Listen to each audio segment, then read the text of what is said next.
Mi preme dirvi che io ho incontrato il Signore Gesù Cristo come mio personale Salvatore e come mio pastore dell'anima mia. Ho detto in quest'anno che non potevo più rinunciare ad annunciare la verità della Bibbia che io ho incontrato, la verità della parola di Dio che io ho sperimentato nella persona di Gesù Cristo.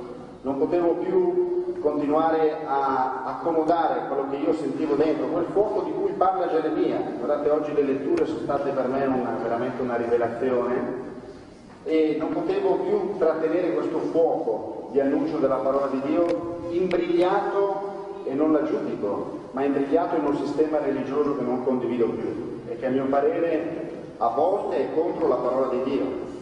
Non sono molto tranquillo, sono molto sereno, so che lascio molti privilegi, so che lascio un posto sicuro anche da altre parti dove mi hanno richiesto, ma lo lascio per fare una missione, la missione di annunciare il Vangelo ai giovani, ai ragazzi, ai bambini.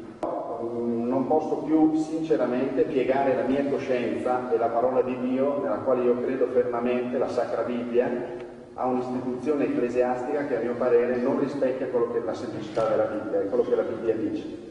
Ma soprattutto non posso più tacere l'incontro che ho fatto personale con il Signore. Io di questo ho parlato ai ragazzi e questo è stato per me il principale capo, diciamo così, di accusa che mi è stata fatta. Ma a tutti dico, Gesù è risorto veramente, Gesù si trova nella parola di Dio, Gesù si trova nello Spirito Santo, cercate il Signore Gesù, cercate il suo volto. È capitato a me che ero religiosissimo ma non conoscevo il Signore, è capitato a qualcuno dei miei collaboratori, sono convinto che potrà capitare anche a voi.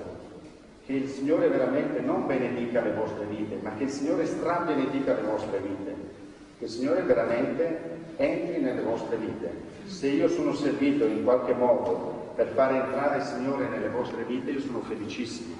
Io comunque, a prescindere dalla posizione che ognuno prenderà, e che è giusto che sia così, ognuno secondo coscienza prenda, rimango sempre Charbel, Charvi, Luca, Don Luca, chiamatemi come volete, che è il vostro amico di sempre, con i suoi pregi, i suoi difetti, un essere fallibile, salvato per grazia dalla misericordia di Dio.